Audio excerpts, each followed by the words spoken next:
तो जैसा कि इसके लास्ट एपिसोड में हम लोगों ने देखा था, ली सिंगमिन लियो को रोकने की पूरी कोशिश करती है, मगर उसके बावजूद भी वो उसे नहीं रोक पाती। वहाँ पे हम लोगों ने फॉरबिडन लैंड की एक प्रिंसेस की तरह एक लड़की को देखा था, जो कि बहुत ताकतवर होती है। वो ली सिंगमिन को भी पीछे ढकेल देती है और लियो वहाँ से ट्रेवल करते हुए एक ऐसी जगह पहुँच जाता है जो कि उसके प्लेनेट अर्थ की तरह दिखती है, मगर वहाँ पे जिंदगी का कोई नामो निशान तक नहीं था। मगर उसे एक ट्री दिखाई देता है। उस ट्री के पास जाने पर उसे एक क्रिस्टल भी दिखाई देता है, जिसके अंदर बहुत ज़्यादा एनर्जी होती है। वो उस क्रिस्टल को एनर्जी को एब्जॉर्ब करने की कोशिश करता है, तो ड्री अपने अंदर से बहुत ज़्यादा बॉडी रिलीज करता है, जो कि लियो के साथ फाइट करती हैं, मगर लियो को डिस्ट्रॉय करके उन क्रिस्टल को हासिल कर लेता है। दूसरी तरफ हमने देखा था कि वहाँ पे कुछ एल्डर मौजूद थे, जो कि कैसल में एक एंशिएंट टेम्परर की कॉन्शियसनेस की वजह से वहाँ पे मौजूद थे। वो एक स्टार गेट फॉर्मेशन को एक्टिवेट करने की कोशिश कर रहे थे, मगर लियो उनकी हेल्प करता है। वह लोग लियो के साथ ही टेलीपोर्ट होकर सीधा स्पेस में जा पहुंचते हैं, जहां हमें दिखाया जाता है कि जिस प्लेटफॉर्म पर वो लोग मौजूद थे, वो प्लेटफॉर्म बहुत ही तेजी से घूम रहा था और उन लोगों को ऊपर की तरफ ले जा रहा था। इतने में लियो को फिर उन एल्डर्स की आवाज़ सुनाई देती है। वो एल्डर कहते हैं कि चाहे कुछ भी हो जाए, मेरी बॉडीज को मेरे होमलैंड में ही दफन होना चाहिए। मैं चाहे किसी भी दुनिया में मर जाऊं, मगर मेरी बॉडी वापस से मेरे होमलैंड में आए। हमें दिखाया जाता है वो प्लेटफॉर्म इस कॉफिन को लेकर बहुत ही स्पीड के साथ डीप स्पेस में आ जाता है। उसी स्पेस के अंदर लियो को बहुत ज़्यादा ठंड लगने लगी थी। वह देखता है कि वो प्लेटफॉर्म एक ऐसी जगह रुक गया था, साथ में वहाँ पर ठंड बढ़ती जा रही थी। उसे समझ में नहीं आ रहा था कि आखिर यह कौन सी जगह है, यहाँ इतनी ज़्यादा ठंड कैसे हो सकती है। मगर वह देखता है कि जिस प्लेटफॉर्म पर वह फ्लाई कर रहा था, वो प्लेटफॉर्म भी फ्रीज होना शुरू हो जाता है। इतने में लियो को अपने सामने बहुत ही ज़्यादा आइस थंडर्स आते हुए दिखाई देते हैं। उन्हें आते हुए देखकर लियो कहता है कि अरे नहीं, कहीं ऐसा तो नहीं ये अटैक कंटिन्यूसली हमारी तरफ आ जाए, मगर ऐसा हुआ तो हम लोग यहाँ से निकलने से पहले ही पूरी तरीके से फ्रीज हो जाएंगे। यह ठंड इतनी ज़्यादा है कि यह हमारी बॉडी के अंदर मौजूद सोल्स को भी जमा कर रख देगी। इतना कहने के बाद वो फौरन से अपने चारों तरफ एक बैरियर बनाकर अपने आप को उस ठंड से बचाने की कोशिश करता है, और वो आइस बहुत ही ज़ोर से आकर टकरा रही होती है। इसकी वजह से लियो को वहाँ पे अब थोड़ी-सी मुश्किल का सामना करना पड़ रहा था, क्योंकि वो बैरियर आहिस्ता-आहिस्ता क्रैक होने लगा था। जैसे ही वो बैरियर पूरी तरीके से टूट जाता है, तो हमें दिखाया जाता है लियो ने उस अर्थ लाइक प्लेनेट के अंदर से जो एक्सट्रीम ट्रेजर लिया था, वो ट्रेजर अपने आप ही बाहर आ जाता है। यह देखकर लियो काफ़ी सरप्राइज़ होता है कि ये चीज़ तो मून की तरह दिख रही है। ये अपने आप ही अपीयर हो गई और ऊपर आते ही फ़ौरन से एक बहुत बड़ी फॉर्मेशन क्रिएट कर देती है। लियो कहता है कि यह तो सुप्रीम इन पावर है, जो कि यूनिवर्स की क्रिएशन के टाइम पे अपेयर हुई थी। यहाँ पर उसे एस्टीम इन स्क्रिप्चर दिखाई देते हैं, जिस पर वह कहता है कि ये esteem true in scripture demon and human trace की शुरुआत से लेकर मौजूद है। लियो को यह बात पहले से ही मालूम होती है कि यह फॉर्मेशन एंशिएंट टेम्परर ने बनाई थी, और उस टाइम में यह फॉर्मेशन उससे बहुत काम आई थी। भले ही ये स्क्रिप्चर अभी भी कंप्लीट नहीं हो, मगर मेरा शैडोलियम वो इसके लिए भी काफ़ी होगा, क्योंकि मेरी बॉडी में ऑलरेडी सन स्क्रिप्चर मौजूद है, और मैं अगर मून स्क्रिप्चर को भी उसके साथ कंबाइन कर देता हूँ, तो मेरा शैडोलियम वो और भी ज़्यादा अपग्रेड हो जाएगा। हो सकता है कि जब वो ये दोनों एक साथ मिल जाए तो मेरी पावर भी इवॉल्व हो जाए।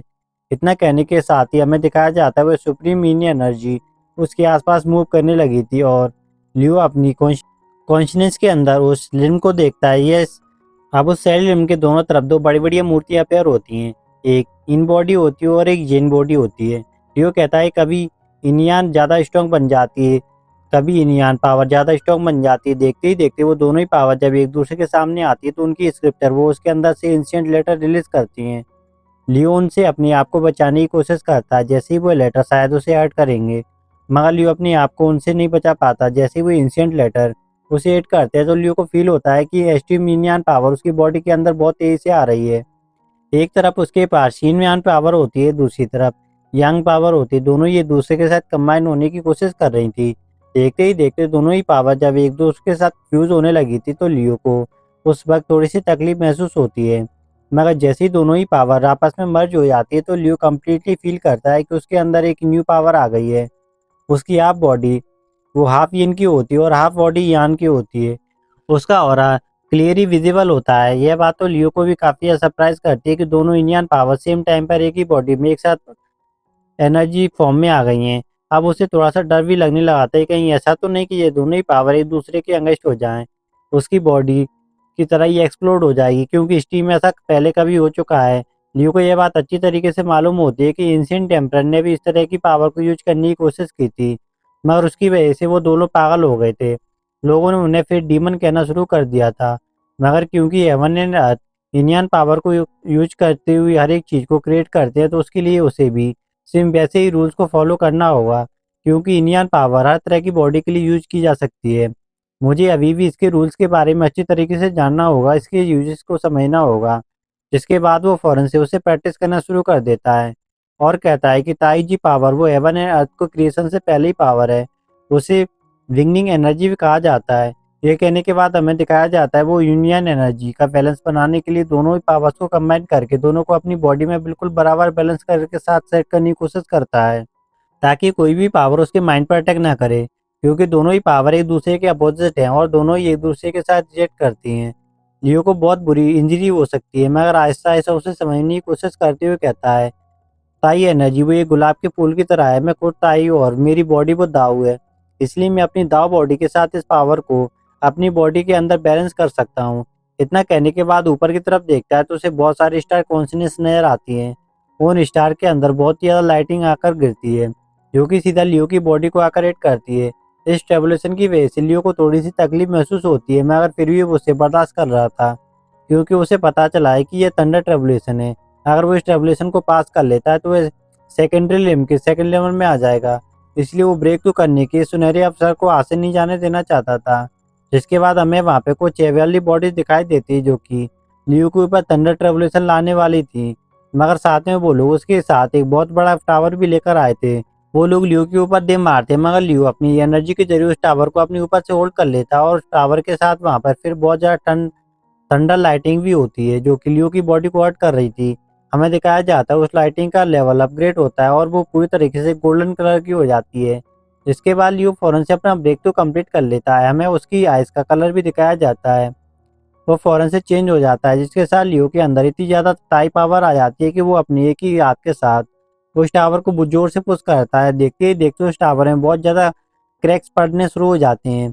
वो पूरी तरीके से डिस्ट्रॉय हो जाता है। साथ में लियो को उस एनर्जी की वजह से वहाँ पे इतना ज़्यादा ऑरा इकट्ठा होता है कि वो पूरा का पूरा एक टोर्नेडो क्रिएट कर लेता है।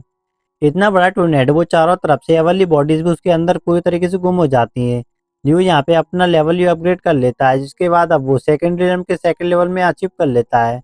जैसे ही वो अपनी आंखें खोलता है तो स्टार स्काई दिखाई देता है और फिर अगले सीन में हमें दिखाया जाता है लियो अभी भी अपना सफर कंटिन्यू किए हुए है। वह कहता है कि मैं अपने लेवल के साथ अगर दोबारा से स्पेस में ट्रेवल कर पाया तो यह मेरे लिए बहुत अच्छा होगा, मगर मुझे सिर्फ और सिर्फ एक बात का ही डर है कि कहीं मुझे बहुत ज़्यादा टाइम ना गुजार जाए, क्योंकि स्पेस का टाइम वो बाकी वर्ल्ड्स के मुकाबले बिल्कुल डिफरेंट की तरह काम करता है।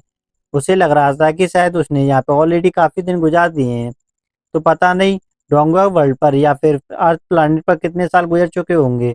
उसे यादें आने लगी थी कि उसके जितने भी दोस्त थे वो सारे के सारे हमेशा उसके ऊपर ही डिपेंड करते थे, मगर अब उसके बगैर वो लोग कैसे होंगे। वो मनसाव के बारे में कहता है कि वो आगे चलकर क्या बनने वाला है, इसीलिए उसके लिए बहुत ज़्यादा स्ट्रगल करनी पड़ेगी।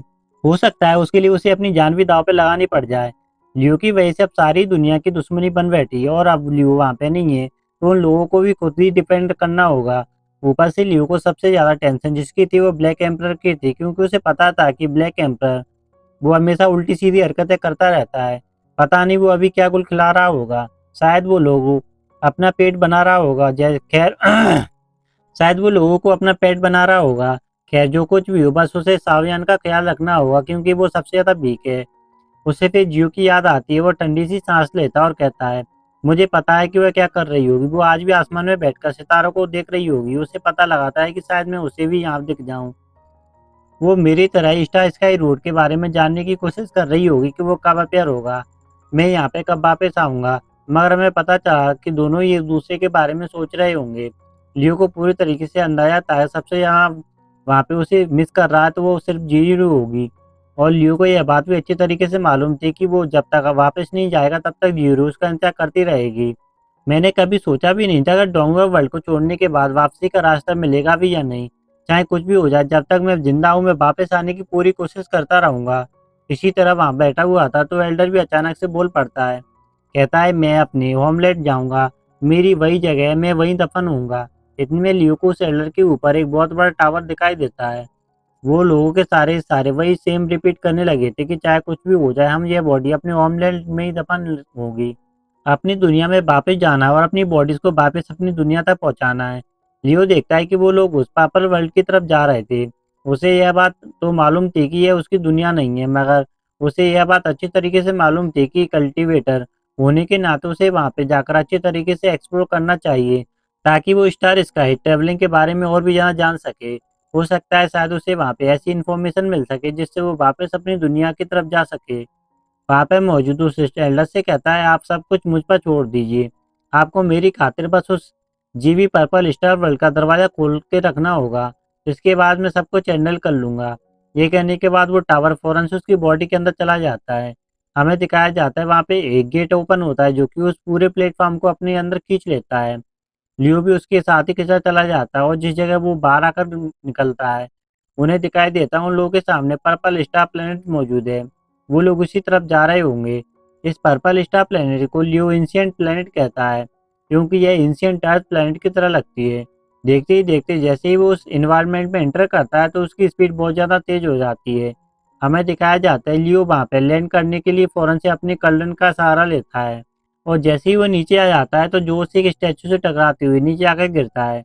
मगर लियो उस कर्लन से बाहर निकलकर अपने आप को सेफली लैंड करवाता है। जिसके बाद वो अपने आसपास देखता है तो कहता है, फाइनली मैं जी आंसी वर्ल्ड में पहुंच गया हूँ। अचानक लियो को एक लड़की वहां पर डांटती हुई कहती है कि तुम इवल स्पिरिट, तुम्हारी हिम्मत कैसी हुई हमारी दुनिया में आने की।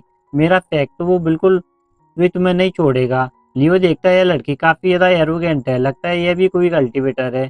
उस लड़की से कहता है कि मैं आपको बिल्कुल भी ऑफेंड नहीं करना चाहता, इसलिए मैं आपसे ज्यादा बात नहीं करूंगा।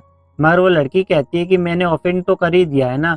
तुमने यहाँ पे इस गोल्डन के साथ आकर लैंड की है, जिसकी वजह से तुमने मेरे काफी नुकसान किया है, इसलिए तुम्हें इसकी भरपाई करने के लिए अब हमारा गुलाम बनकर रहना पड़ेगा।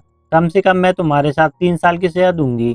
यह सुनकर लियो कहता है, तुम अभी काफी यंग हो, मगर तुम्हारे बोल काफी बड़े हैं। तुम अपने कद से भी ज्यादा लंबी बातें करने लगी हो। लगता है तुम्हारे मास्टर ने तुम्हें यह सिखाया नहीं कि मेहमानों को किस तरीके से इस्तेमाल किया जाता है। यह सुनते ही वह लड़की कहती है, क्या कहा तुमने? तुम मेरे मुंह पर मेरी बेइज्जती कर रहे हो। एक तो तुमने मेरे पैलेस को तोड़ा, ऊपर से तुम इस तरह के एरोगेंट बिहेवियर के साथ बात कर रहे हो। तुम्हें तो इसकी सजा देनी चाहिए। अचानक वहां पे एक और कल्टीवेटर आता है। वो कहता है, कौन है जो कि मेरे एट व्यू पैलेस का आया है? एट व्यू पैलेस का नाम सुनते ही लियो को कुछ याद आने लगता है। वह कहता है, वो डिप्स एंड सिस्टर इसी तरह के पैलेस की बात कर रहे थे। जब वहां पे उस डिवाइन बोन को एब्जॉर्ब करने के बाद टेलीपोर्ट हुआ था, वो शायद इसी जगह पे आया था। अगर मैं उस एंशिएंट सेंट से मिल पाया तो हो सकता है कि शायद वो मुझे यहाँ से बाहर निकलने का कोई रास्ता बता दें। वो लोगों से कहता है, मेरे दोस्त मैं तुमसे कुछ जानना चाहता हूँ। यह तुम्हारा एट व्यू पैलेस का मास्टर वो लियो है क्या? ये सुनकर वो बंदा थोड़ा अकड़ कर कहता है, लियो? उसे कौन नहीं जानता। इस सेट का एट पैलेस मास्टर वो असल में मेरा एल्डर ब्रदर है। उसे यूनटियांसी कहते हैं। यह सुनकर लियो को कुछ याद आने लगता है। वो यहाँ पे वो लोग लियो को बताते हैं कि वो बंदा कई सालों से आइसोलेशन कल्टीवेशन में मसरूफ है। तुम ये मत समझ लेना कि उसके यहाँ पे मौजूद ना होने की वजह से तुम इस पैलेस को अपनी गंदी नजर डालोगे। मैं चाहूँ तो तुम इस पैलेस की तरफ देख भी नहीं सकते। लियो दिल ही दिल में कहता है, यह बंदा अकड़ से भरा पड़ा है। जितना मैं लाउजी को जानता हूँ, उसके पास इस तरह का ब्रदर हो ही नहीं सकता। मगर वो लड़का फौरन से उस कल्लन की तरफ देखता है और कहता है, इस चीज के अंदर से मुझे मदर की ऑरा फील हो रही है। ऐसा लग रहा है कि जैसे ये चीज कोई और नहीं बल्कि शान है। तुम्हारे पास भी शान वांग एसेंस होगा। ये कहते हुए जोर जोर से हंसना शुरू कर देता है और कहता है, क्या किस्मत पाई है मैंने। यह बिल्कुल परफेक्ट टाइम है मेरा ब्रदर वो हेवनली एंड था। क्या किस्मत पाई है मैंने। यह बिल्कुल परफेक्ट टाइम है मेरा ब्रदर वो हेवन एंड अर्थली में पगोड़ा को समन करना चाहता है। तुम्हारा कल्लन उसके लिए बिल्कुल परफेक्ट है। उस टेर की तरफ कंटिन्यूसली अपनी नजर जमा हुए होता है और कहता है, मुझे यह पसंद आया। तुम्हारी टाइमिंग बहुत अच्छी है लड़के। तुम सच में काफी लकी हो। तुम्हारी इस कल्लन की वजह से हो सकता है मैं तुम्हें माफ कर दूं। अगर तुम यह मुझे दे देते हो तो तुम्हारी जान बख्श दी जाएगी। ये कहने के साथ वो जैसे उस कल्लन को उठाने की कोशिश करता है तो वह कल्लन अपने आप ही लियो के पास चला जाता है, जिस पर वो लड़का बिल्कुल हैरान हो जाता है। मगर लियो से बताता है, ये कल्लन अपने असली मालिक को पहचानता है, इसलिए तुम्हारे जो भी इरादे हैं बिल्कुल भी पूरे नहीं होने वाले। मगर वह लड़का कहता है, मैंने तुम्हें पहले एक चांस दिया था। तुम अपनी जान बचा सकते थे पर तुमने यह चांस गवा दिया। यह कहने की देर थी वो लड़का फिर से लियो को मारने के लिए कहता है और हमें यहाँ पे दिखाया जाता है वह लड़की लियो पर चिल्लाते हुए कहती, बेवकूफ लड़के, आज मैं तुम्हारी बॉडी को जिंदा निकल जाऊंगी। ये कहने के साथ अचानक से वो जैसे एक पाम अटैक करती है तो जाइंट पाम एक डिमोनिक पाम होता है, वो लियो फौरन से अपनी आइस के जरिए उस जोरदार एनर्जी बीम रिलीज करता है, जिससे उस लड़की को बहुत जोर से हिट होती है, जिससे वह लड़की अपनी ट्रू फॉर्म में आ जाती है। हमें दिखाया जाता है वह लड़की असल में एक ड्रैगन थी, और लियो उससे कहता है तुम मुझे लगा था तुम एक बस मामूली सी लड़की हो, तुम तो इंसान के रूप में एक डीमन हो। अब मैं समझ आ रहा है तुम इतने एरोगेंट क्यों थे। मगर ऊपर तुम्हारा खड़ा हुआ वो लड़का कहता है जब मालिक अपने कुत्ते को मारता है तो इस पर उसे कुत्ते को प्राउड फील करना चाहिए, उसे अपना मालिक मार रहा है। इतना कहने के बाद वो पगोड़ा समन करने के लिए कोल्डन हमारे हवाले कर दो। ये कहती वो लियो पर एक शॉर्ट अटैक कर बौछार कर देता है, मगर लियो हर एक अटैक को आराम से डॉज करता है, उससे बाद लात मार के कोशिश करता है, जिस पर वह लड़का फिर पलट कर आता है और लियो उसे इतनी जोर से क्यों मारता है वह लड़का वहां से दूर जाकर गिरता है। लियो उसे वहां पे भी नहीं छोड़ता और मारते मारते उसका काम तमाम कर देता है। उस लड़के को बचने का मौका ही नहीं मिलता और लियो वहां पे अपनी 9 hang combat skill spiritual bodies को भी रिलीज कर देता है, और कहता है अगर तुम मेरे अटैक से सरवाइव कर गए तो शायद तुम मेरा कल्याण मुझसे ले पाओगे। मगर हम देखते हैं कि उस लड़की को बचाने के लिए वो ड्रैगन वहां पे अपेयर होता है। वो लड़का बे लियो को कहता है मैंने अपनी बॉडी को अनडाइंग गॉड एम्परर के एसेंस के साथ पूरी तरीके से क्लोज कर लिया है, इसलिए मैं तुम्हें दिखाता हूँ कि अल्टीमेट फिजिकल बॉडी किस तरह की होती है। इतना कहती वो जैसे ही लियो को पंच मारता है तो इस मर्तबा भी वो फेल हो जाता है। उल्टा लियो उसे ऐसे मार रहा होता है जैसे कोई बच्चे को मारता है, साथ में उसका मजाक भी उड़ा रहा होता है, और कहता है तुम वाकई में एक अनडाइंग गॉड हो, मुझे लगता है कि तुम्हें अगर बार बार पीटता रहूं तो मैं तुम पर कोई अर्थ नहीं होगा। ये कहने के साथ वो फिर से अटैक की बौछार कर देता है और कहता है पहले तुम अनडाइंग गॉड थे मगर बदकिस्मत से तुम मुझसे मिल गए। उसे मारते मारते उछाल कर दूर फेंक देता है और फिर खुद ही जाकर उसे पकड़कर उससे कहता है कि चलो मैं दिखाना चाहता हूँ कि तुम्हारी ये ट्रू फिजिकल बॉडी कितनी ज्यादा बोझ झेल सकती है। ये कहने के साथ वो God seal palm attack release करके उस लड़के के ऊपर ट्राई करता है। वो अटैक इतना ताकतवर होता है कि वह लड़का उससे टकराती दूर जाकर माउंटेन से टकरा जाता है, जिससे काफी ज्यादा इंजरी होती है। वह लियो के बारे में कहता है मेरे ब्रदर के बाद कोई ऐसा है जो मुझे मार सके, तुम ये पहले बंदे हो जिसने मुझे इतना हर्ट किया है। मुझे बताओ कि आखिर तुम्हारी बॉडी में किस तरह की कंटिन्यूसली पावर आ रही है। मगर खैर तुम्हारे पास अगर पावर है तो मैं भी तुम्हें अपनी एक्सट्रीम पावर दिखाता हूँ। ये कहने के बाद वो अपनी पावर को बढ़ाता है और लियो उससे कहता है तुम्हारी ये एरोगेंस तुम्हें खत्म करके रहूंगा। मुझे आज पता चलेगा कि तुमने मेरे सेंडू केप के साथ पंगा लिया है। वो फौरन से अपनी विंग की 3 फॉर ट्रांसफॉर्मेशन टेक्निक को यूज करता है और अपने 2 क्लोन बना लेता है और लियो की तरफ आ जाते हैं उस पर अटैक करने के लिए। मगर उससे पहले के लिए उस लड़के को सिर से पकड़ता है, इस पर वो लड़का भी हैरान हो जाता है, मगर लियो से पकड़कर गोल गोल घुमाते हुए दूसरी बॉडीज की तरफ थ्रो कर देता है। वह लड़का जब वहां से काफी दूर जाता है तो लियो अपने एल्बो के साथ एक और जोरदार वार करते हुए ऊपर की तरफ उछाल फेंकता है, मगर वह लड़का ऊपर से अपनी जाइंट मैजिकल बेल के साथ उसे मारने की कोशिश करता है। ली उसे भी वहां पे होल्ड करता है और आराम से पीछे ढकेलती हुई उस ट्रेजर को पूरे तरीके से डिस्ट्रॉय करके रख देता है। यह देखते हुए लड़का फौरन से एक और ट्रेजर को यूज करता है और अल्टीमेट ट्रेजर होता है। यह ट्रेजर साथ ही एक बहुत ही जोरदार एनर्जी बीम रिलीज करता है, मगर यह अटैक लियो को मारने के लिए काफी नहीं था। उस अटैक को भी बहुत ही आराम से होल्ड कर लेता है, मगर लियो देखता है कि उस लड़के के पास 2 बॉडीज के साथ उसे मारने के लिए पीछे से आ रही हैं। यह देखकर वो उस एनर्जी बीम को डाइवर्ट कर देता है, इससे वो एनर्जी बीम उन दोनों क्लोन से जाकर टकरा जाती हैं और फिर लियो उसे पकड़कर तुमने 1 की 3 ट्रांसफॉर्मेशन टेक्निक यूज की थी, मुझे यह टेक्निक कुछ खास पसंद नहीं आई, इसीलिए मैं अब ये खेल खत्म करने जा रहा हूँ। ये कहने के साथ हमें दिखाया जाता है उसकी बॉडी के आसपास लाइटिंग एनर्जी वेपर हो जाती है। वो लड़का लियो को देखता है वहां पे उसे कहीं नजर नहीं आता, मगर लियो कहता है कि तुम खुद को राइटनेस को ऐड करते हो, मगर तुम तो जहाँ कमजोरों को दिखाते हो वहीं उन्हें मारना शुरू कर देते हो। तुम्हें लगता है तुम्हारे पास जहाँ ताकतवर ट्रेयर है तो तुम कुछ भी करते हो, क्या तुम्हारे 8 व्यू पैलेस का यही तरीका है। ये कहने के साथ हमें दिखाया जाता है लियो के अटैक उस पर चारों तरफ से हिट कर रहे थे, जिससे उस लड़की की हालत और भी ज्यादा बुरी होती जाती है। उसे एक जोरदार धमाका होता है जिससे उस लड़के के मुंह से खून आने लगता है। क्या तुम्हारे 8वीं पेरिस का यही तरीका है। ये कहने के साथ हमें दिखाया जाता है लियो के अटैक उस पर चारों तरफ से हिट कर रहे थे, जिससे उस लड़के की हालत और भी ज्यादा बुरी होती जाती है और एक जोरदार धमाके का होता है, इससे उस लड़के के मुंह से खून निकल आता है। वो इतना बुरी तरीके से इंजर्ड होता है कि वो दोबारा से अटैक करने के लायक ही नहीं रहता। लियो यह देखता है वो लड़का लड़ नहीं सकता तो इस खेल को खत्म किया जाए। वो फौरन से अपना कल्डन निकालता है और जैसे ही उस थ्रो करता है तो वह लड़का अचानक से उस कल्डन को किसी तरह रोक लेता है, जिस पर लियो भी हैरान हो जाता है कि अभी कुछ देर पहले तो उसे खड़े होने की भी हिम्मत नहीं थी, उसने यह कल्डन कैसे रोक लिया। मगर हमें दिखाया जाता है यहाँ पे उस लड़के ने एक सिल्वर ब्रेसलेट यूज किया था और लियो से कहता है तुम्हें शायद नहीं मालूम मुझे प्रोटेक्ट करने के लिए मेरे एंसेस्टर ने मेरे लिए क्या कुछ छोड़ा है। मेरा यह सिल्वर ब्रेसलेट तुम्हें मारने के लिए अकेला ही काफ़ी है। लियो को यह बात आप समझ में आ जाती है कि यह लड़का बस इस ब्रेसलेट के सहारे ही अपने आप को बचाने की कोशिश कर रहा है। मगर हमें दिखाया जाता है कि वो लड़का तो ना सिर्फ खुद को बचाना चाहता था मगर वो लियो को भी मारना चाहता था। उसके लिए उस ब्रेसलेट को मल्टीप्लाई कर देता है, इससे वो ब्रेसलेट हर तरफ फैल जाता है और लियो अपने चारों तरफ एक बैरियर बनाकर उन अटैक्स को रोक रहा था। मगर उसे फील होता है कि यह ब्रेसलेट पहले से वाले बिल्कुल डिफरेंट है। ऐसा लग रहा है कि जैसे वो अपने पहले वाले ब्रेसलेट भी इसी तरह से पैदा हुए होंगे, क्योंकि यह ब्रेसलेट किंग लेवल का वेपन है और जो पहले वाला वेपन था वो वज्र लेवल के थे। इसलिए यह उससे पहले वाले सिल्वर ब्रेसलेट को बहुत ज़्यादा ताकतवर है। उसे नजर आता है यह लड़का तो उसे कंटिन्यूसली पुश करते जा रहा था और उसका डोमेन तोड़ने की कोशिश कर रहा था, मगर देखते ही देखते अचानक से लियो पूरा खेल कदम बदल देता है। वो अपनी न्यू पावर को यूज करते हुए सिल्वर ब्रेसलेट को वहाँ पे पीछे ढकेलने की कोशिश करता है और हमें दिखाया जाता है उसकी पावर वो इतना बढ़ती है कि सिल्वर ब्रेसलेट भी उसे नहीं रोक पाता और सारे के सारे ब्रेसलेट वहाँ से दूर जाकर गिरते हैं।